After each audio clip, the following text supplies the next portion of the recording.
Hey, I'm Dr. Melissa, soul strategist, master healer, and I solve unsolvable problems. Hey, it's Dr. Melissa. Today on Solving Unsolvable Problems, I am going to challenge the stories that you tell yourself, the stories that you believe to be true.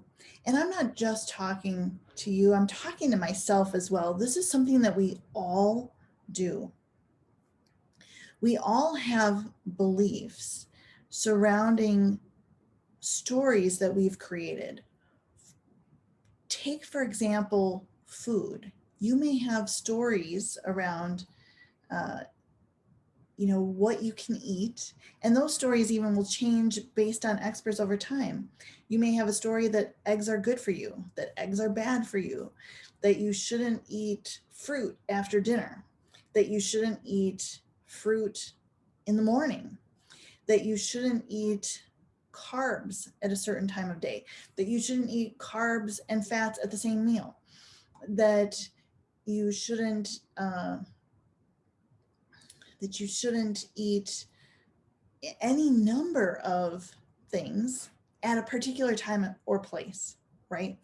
You may have a story that a cheat meal once a week is helpful to your diet. You may have a story that food is fuel and you should never really enjoy it because it's just fuel for your body and you don't need to eat things that taste good. You might have a story that milk is really good for you. And good for your bones and high in protein. Or you might have a story that you don't really tolerate corn or peanuts or something else. And by no means am I talking about people who have true allergies and intolerances.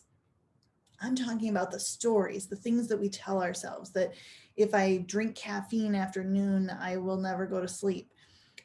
And I'm not saying that those things aren't true. What I'm saying is, I want you to challenge each and every one of them. I want you to examine it like you're seeing it for the first time, even if it's something you've heard your entire life. I want you to think about whether or not it's actually true. Is it actually true that corn upsets your digestive system? Is it absolutely true that you won't sleep if you drink caffeine? Is it absolutely true that your body wants milk and finds it beneficial? Or is it true for you that your body does not want milk and it wants a more alkaline diet? This isn't about a right or a wrong. This isn't about any kind of advice. It's about challenging the stories. You know, we have stories about everything. Food was one example. Stories about, whether exercising in the morning boosts our energy or wears us out, whether exercising in the evening makes it impossible to sleep or makes us sleep really well.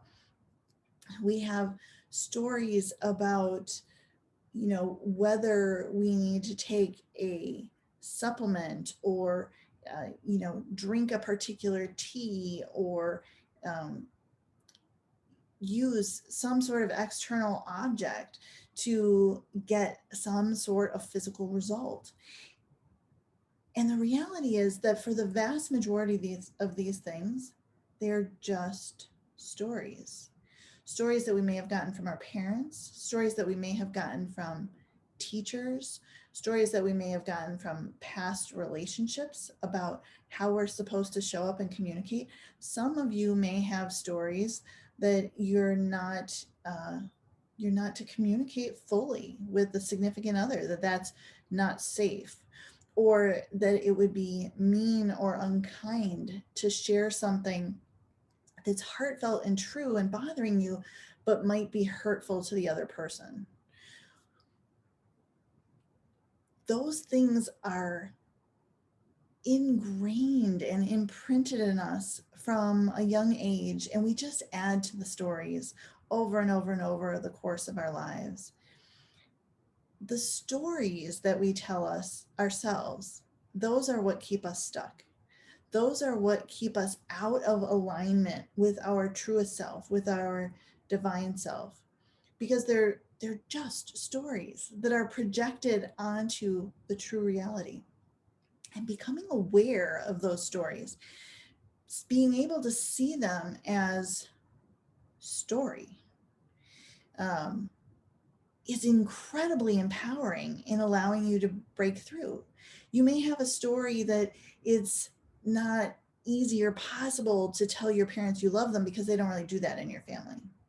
Or you might have a story that it is not possible for you to call into work when you're sick because people are counting on you and you're the woman who never gets sick. Or you might have a story that it's not okay to ask for and receive help because that makes you look weak. All of these things are stories. They're not truth. And I wholeheartedly encourage you to examine with curiosity everything that you think to be true, to determine, is this actually true for me?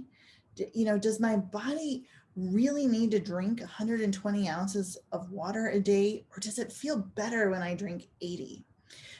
Do I really need to exercise, you know, 60 minutes every day, or do I feel more energized with 30 minutes 5 times a week? Do I really need to, burn X number of calories on the elliptical, or does yoga feel better? Challenge those stories, the way that you've been thinking.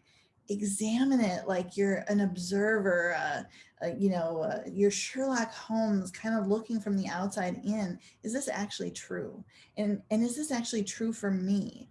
Because we all have different needs. We all have different desires of the body to feel its fullest and its best. Challenge the story. And when you see that it's a story, let the story go so that the truth can be revealed.